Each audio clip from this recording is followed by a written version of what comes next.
Сәлем достар, сен бірге мен Нұрлан қалам. Иә достар, әйтеуір дегенде аниматор VC анимацияның 11-ші бөлімі шыққан болатын. Иә достар, біз көп күттік осының келесі бөлімін. Сіздер де күткен шығарсыздар деген ойдамын. Иә достар, сіздердің комментарийлеріңіз барлығын көріп жатырмын. Сіздер сұрап жатсыздар, Нұрлан, аниматор VC анимацияның 11-ші бөлімі шықты. Нұрлан, неге түсірмей жатсың? Реакция қайда деп сұрап жатсыздар. Міне достар, реакция. Айтады ғой, лучше поздно, чем никогда. Я, в общем, бұл анимациядан шыққанның уже 7 күн болып кетті, бір апта болып кетті. Мен енді көрейін деп жатырмын. Сіздер көрген шығарсыздар, енді уже көріп қойған шығарсыздар. Егер де көрмеген болсаңыздар, қазір бірге көретін боламыз. В общем, лайктарыңызды басып жүріңіздер, артынан жазылыңдар. Алан Бекердің жаңа видеосын көреміз. Маған кәдімгідей қызықты болып тұр. Ал басталды. Йо-майо. Соңғы рет біз қашан түсіріп едік осыған реакция? Көп болды достар. Көбінесе ана стикмандар Майнкрафтта шығады көбінесе. Майнкрафт, бірақ мынаның серия шықпағалы көп болды. Опа, біздің стикман. Что-то мына алғашқы серияларға ұқсап кетті ғой. Алғашқы серияларға ұқсап кетті что-то. Реально. Юнің үші дейді. Окей, ладно. Панельден шығып кетті ма? 2006 жыл. Мынау ностальгия жасап отыр бұрынғы бөлімдеріне, да? Иә, түсініп жатырмын мен. Бұрынғы бөлімдері сияқты шығып жатыр. Охо, окей. Шығып кетіп жатыр рабочий столдан. Мынау бірінші бөлімдері ғой. Достар, айтпақшы, менде каналда осы видеоның описаниясында сілтеме болады плейлистке. Сонда менің бүкіл бұрынғы реакцияларым бар. Егер де көрмеген болсаңыздар, көрсеңіздер болады. Мен бүкіл сериясына реакция түсірдім. Барлық сериясына. Ешбір сериясын қалдырмадым. Опа. Негізі мен осы арнадан жақсы көрем. Осы арнадан анимациялары маған ең ұнайтын анимациялар ғой сол. Мам, не болып жатыр мұнда? Негізі серия бір қызық жерден бітіп еді ғой негізі. Неге соны жалғастырмады? Жалғастырады шығар меніңше.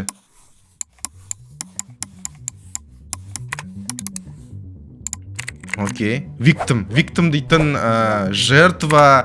Айтпақшы, серияның аты Victim деп аталады, яғни құрбандық па? Типа солай аталады. Короче, бұрынғы серияларға не істеп жатыр? Отсылка жасап жатыр. Бұрынғы серияларға отсылка ғой бәрі. Егер де мен қателеспесем. Құрбандық, Victim. Окей, жақсы. Көреміз қазір, қызық бірден болады шығар. Сюжетті жалғастырсақ ғой, мен сюжет маған қызық болды тұр. Немен бітті соны? Уже ұзақ болды көрмегелі, мен ұмытып қалдым шамалы. Июньнің тамыз болып кетті уже, шілде тамыз. Бомба жарып жатыр. Анимациясы да бұрынғыша сияқты жасаған. Бұрынғы стильмен. Қазір мындай емес оның анимациясы Алан Бекер. Қазір бұдан да мықты болады. Олардық қазір бұдан да күшті. Кетіріп тұт аяғым. Осы не, мышкімен қырлатта тұрады әйтеуір осы, курсормен. О, жоқ, кетіріп тұт сен қазір. О, жоқ. Кетіріп. Ема. Короче, надел шығып кетті, да? Енді, предысториясын көрсетіп жатыр ғой. Предысториясын көрсетіп жатыр. Неге стикман ашуланды? Неге ол компьютерді сындырып бастады? Өйткені оны қинаған ғой мына аниматор. Неше түрлі сызып, қайтаны алған, сызған, кетірген, соң шыдай алмағанда, соңында жарылып, компьютерін сындырып бастайды ғой ол. Алан Бекердің компьютерін. Солай сияқты мен қателеспесем, өздерің ойларын жазып кетіңдер комментарийға. Қараңдар, уже ашуланды ол. Жестко ашуланды. Кстати, бәрі маған жазады комментарийға, Нұрлан, Алан Бекерге ұқсайсың деп. Білмеймін достар, мен ұқсамайтын сияқтымын ғой қайдағы. Енді менде очки етін болып кеттім, бірақ. Я. Көрейік ал. Не болып отырмын да? Acer. Реклама сияқты ғой да, походу. Так. Міне, компьютерін бұзып тұтты. Осылай ғой, короче, бәрі басталған. Короче.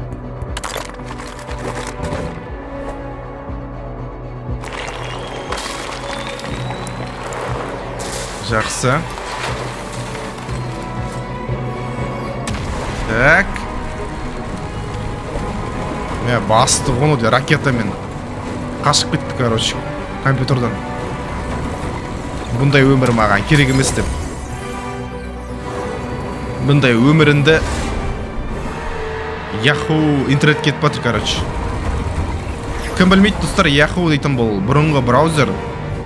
Google'дан бұрын хит болған. Ух бе, интернет. YouTube тұр әні.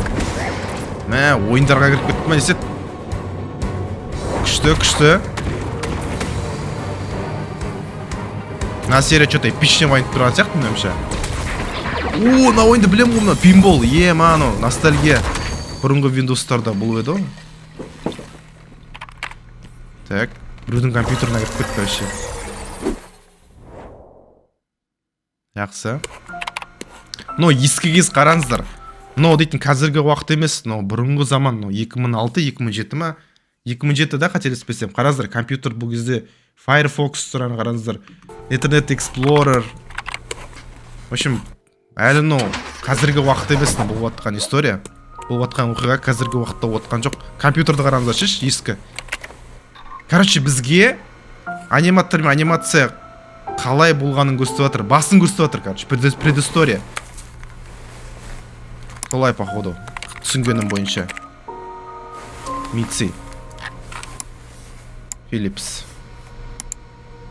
Мәу. Флэш анимациялар бұрынғы. Мен есімде бар сол кездер негізі.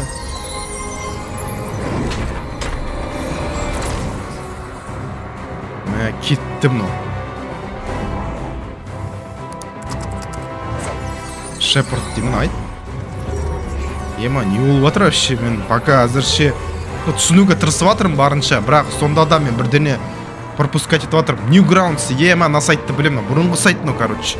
Осы сайтта бұрынғы нелер болған ойындар, всякие флеш игралардың бәрі сол сайтта болды бұрында. Ол интернет, алғашқы интернеттің нелері ғой, сайттары ғой. Творческий сайт болды. Бұрынғы Сели Стивен дейді, ол кім тағы? Бұның барлығы отсылка сияқты, походу. Мен түсінбей жатырмын просто қазір. Мен ондай прошаренный емес бұны. Митси дейді. Dance Animation бірдене. Аниматорлардың бір несі ғой бір. Ох, космосқа ұшып кетті ме?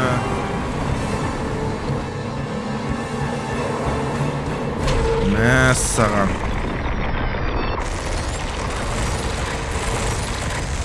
Тоқта.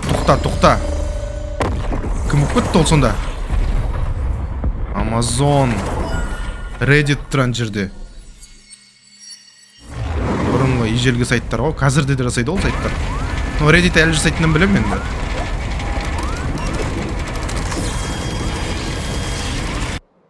Мәссаған.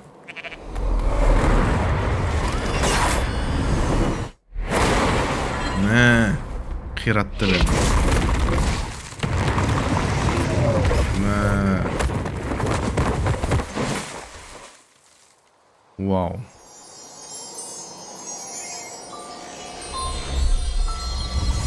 Оғым тағы. Қыз бір. Қыз кейіпкер.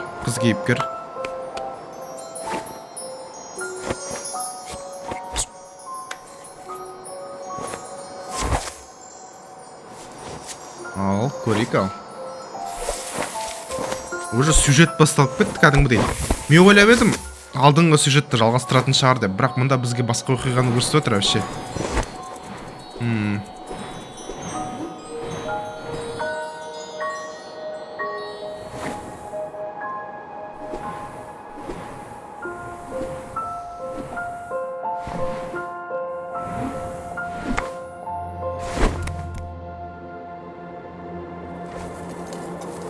Короче, 160 FPS дейм, 16 FPS дейм.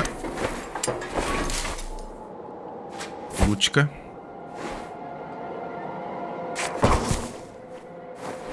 Окей. Қалай сіздерге ұнап отыр ма, достар? Маған пока өтіп отыр.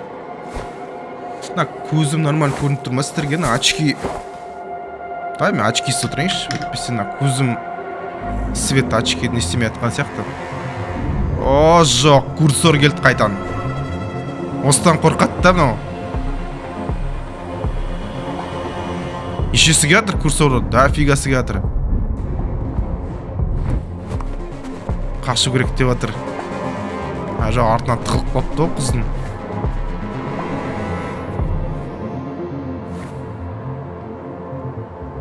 Не мынау, күн?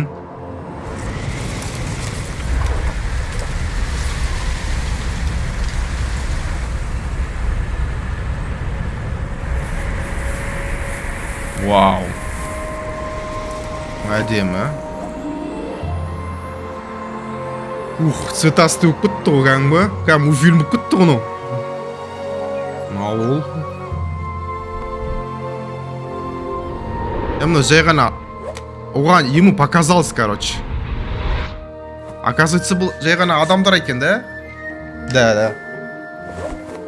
Жай көріне салған ғой оған.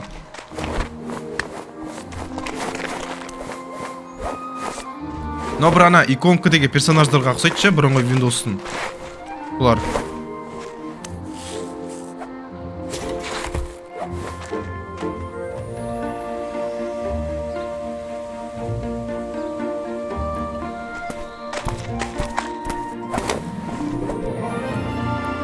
Вау. Әдемі. Қойлар.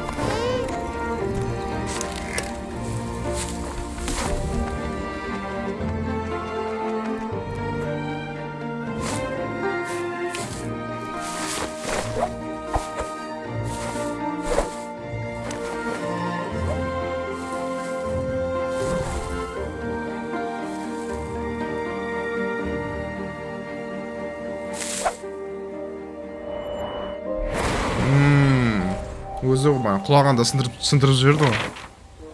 Қайтан новыйын жасай ма? Мен өкем жатып алып қарайтын мультфильм екен кәдімгі достар. Шәйлеріңізді әк келіңіздер, астарыңызды әк келіңіздер. Жақсы етіп жайға салыңыздар. Походу ұзақ болады сияқты бүгінгі серия. Мен сөйтіп ойлаймын.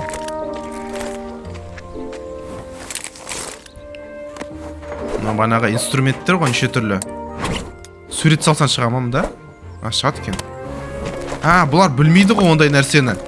Тек бұл білет ондайды. Бұда инструменттер бар ғой. Анар вафик шығар. Ауызынан бір новый нәрсе ашты ғой бұлар. Бұл дейтін. Фокус деп ойлап отқан бар. Жоқ, нормально. Жасап атыр. Күшті. Кетіріп атыр ғой. Мына бақытты өмірі мен ойымша қатты ұзаққа созылмайтын сияқты, қазір бірдене болады точно.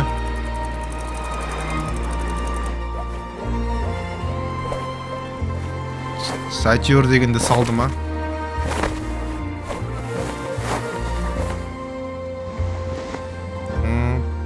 Түрлері жоқ та персонаждардың.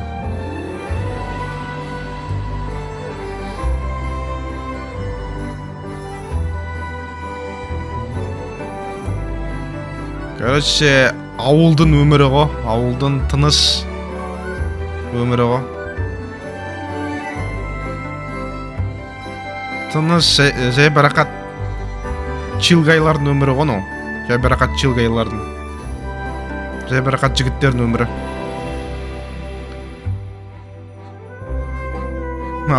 Арасында қорқып кетеді екен, курсоры есіне түсіп кетіп.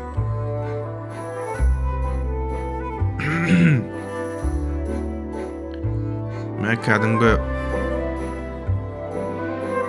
тип әйелі ма, сонда қызы ма? Солай сияқты ғой.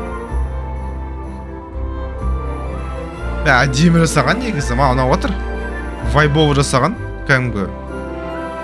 Такой яркий, күшті прям, қарағанда көзге приятно.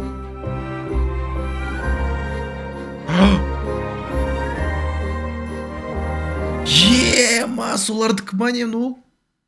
Фабрика солардікі ма не, бұлардікі ма не? Тоқта, қазір бір плот твист болайын деп отыр. Қазір қызық бір нәрсе болайын деп жатыр, біз дайындап жатыр бірдеңеге.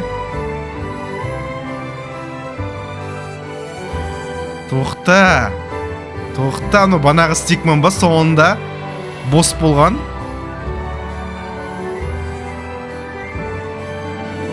Естерде бар ма? Соңында офиста бір черный стикман отты ғой. Сол ма не мно? Сол ғой походу, ну я.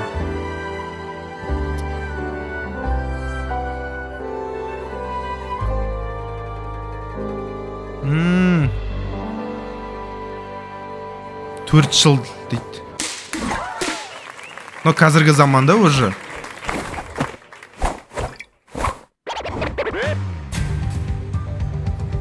Мен қазір кішкене сюжетін түсінуге тырысып жатырмын. Бұл сонда қай персонаж бұл? Бұл банағы персонаж ба, сонда босс па соңғы? Босс па, білмеймін, бір адам болды ғой. Қара стикман.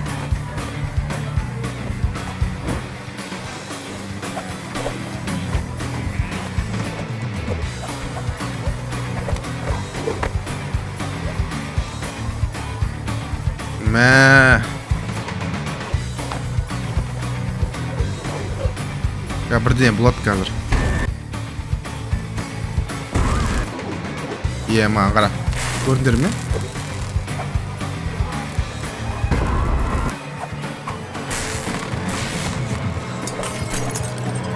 Не болып жатыр?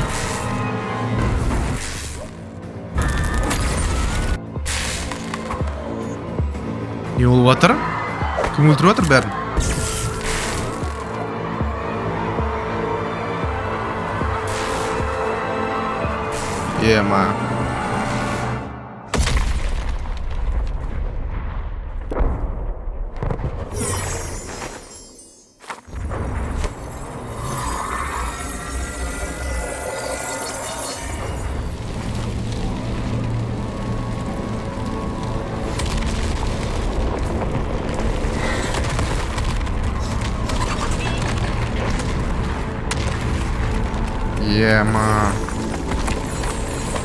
Бұл реально бір мультивселенная ғой, достар. Сіздер вот түсініп отырсыздар ма не болып жатқан? Мына Playgrounds деген сайтты олар кәдімгі бір андай. Бұлар андай өздерінің тарихын кәдімгі күшті бағалап отыр да. Просто сіздер түсініп отырсыздар ма? Мен білем, сіздер көпшілік көрермендер бұл көне бір андай мектеп оқып жатқан балдарсыздар ғой. Бірақ мен білем Playgrounds деген сайтты. Мен өзім кішкентай болғанда осы сайтта осындай анимациялар шығатын. И Алан Бейкерде как раз сол сайттан дамытты. Сол сайт басында ол вообще ютубта салған жоқ видеоларын. Осы Playgrounds деген сайтта олар аниматор болды. И сол сайтты уже бұлар андай как будто сояқтан бүкіл история басталды деген сияқты соған келтіріп отыр ма? Вообще маған қызық ұнап отыр кәм. Ұнайды прям андай. Прям мультивселенная сияқты қылып жасап отыр ғой бұлар, уже өз вселенныйын жасап отыр ғой.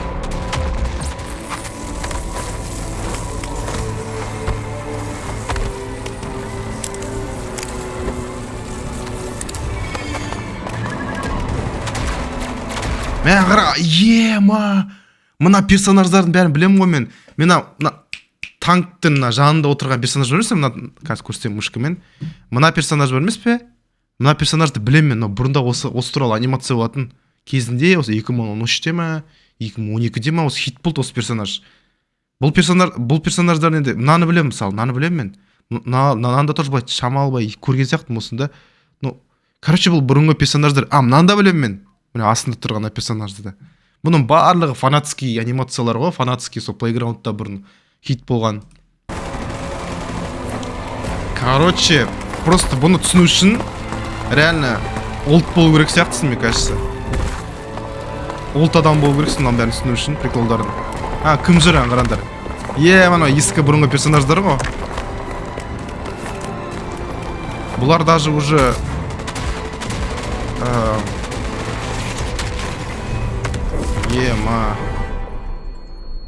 Окей.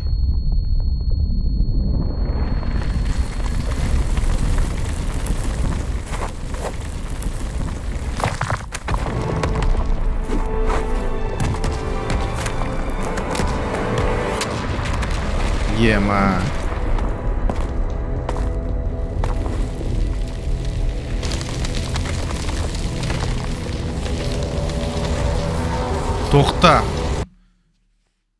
Я не понял, не болып кетті ше. Ну, банаға персонаж емес пе? Ол неге өлтіріп жатыр сонда өз қызын? Или ну басқасы ма? Не болып кетті ше, түсіндіріңдерші сюжетін. Маған надо пересмотреть алдыңғы серияларды, мен просто уже кішкене шатасып отырмын уже. Стикмандар енді түрлері бір-біріне ұқсайтын болғасын.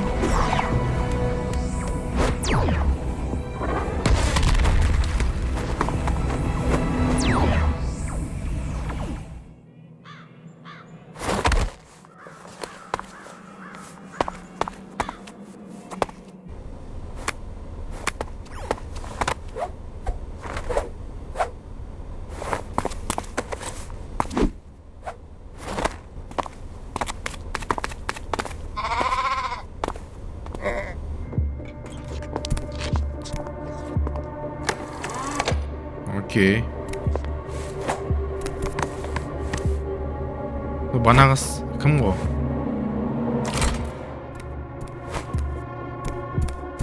Қайтан не болғанын көрсетейін деп отыр ма?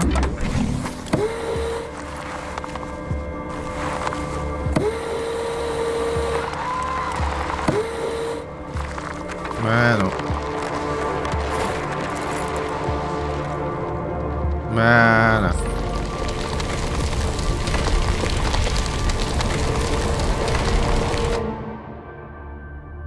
Ну сонда, қалай сонда өзі ма анау сонда? Или өзі емес пе?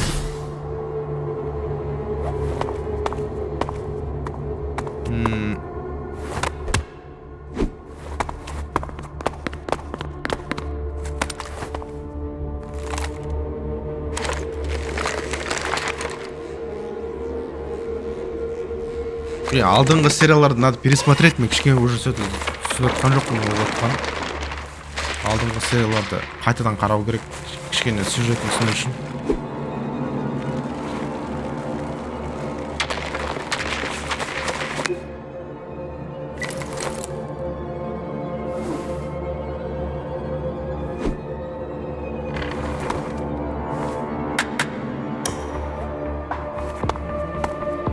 Не уже қазіргі уақыт уже. Ну қазіргі емес, банағы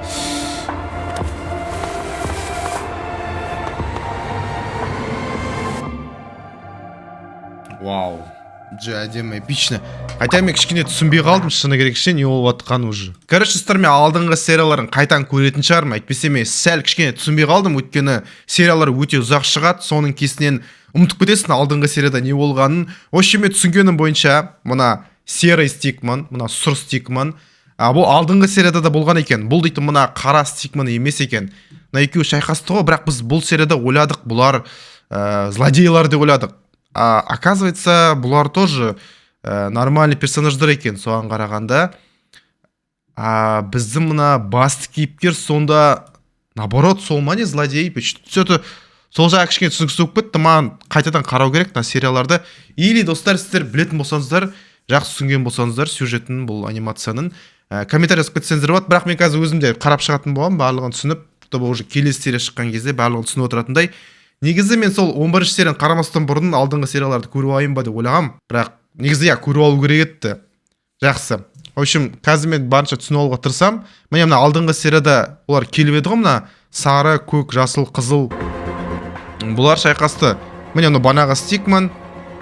Бұлардың барлығын ұстап алды. Банағы сұр біздің стикман. Міне көрдіңіздер ғой. Бұл алдыңғы серия, 10-ші серияда осылай болды. Өртеп жатыр. Так, не көрсетіп еді? Иә, осында курсорымен ода бірден. Аха. Не болса да достар, маған ұнады. Анимация жағынан айтатын болсақ, конечно, бұл өте сапалы жұмыс десек те болады.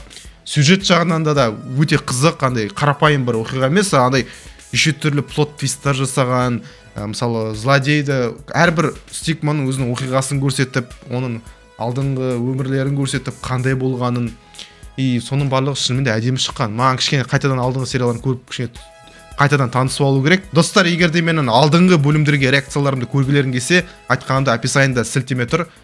Сонда бастаңыздар, плейлистке түсесіздер. Сол плейлистте менің бүкіл осы аниматор VC анимация против анимацияның бүкіл сериялары бар. Қарап шықсаңыздар болады менімен бірге. Сонымен қатар Алан Бейкерге де жазылыңыздар. Өйткені бұл соның жұмысы ғой. Енді достар, бағалап кетіңіздер. Ал осымен онда мен видеоны аяқтаймын. Сіздермен бірге оңырлаған қалам. Келесі видеоларда кездесеміз. Сау болыңыздар.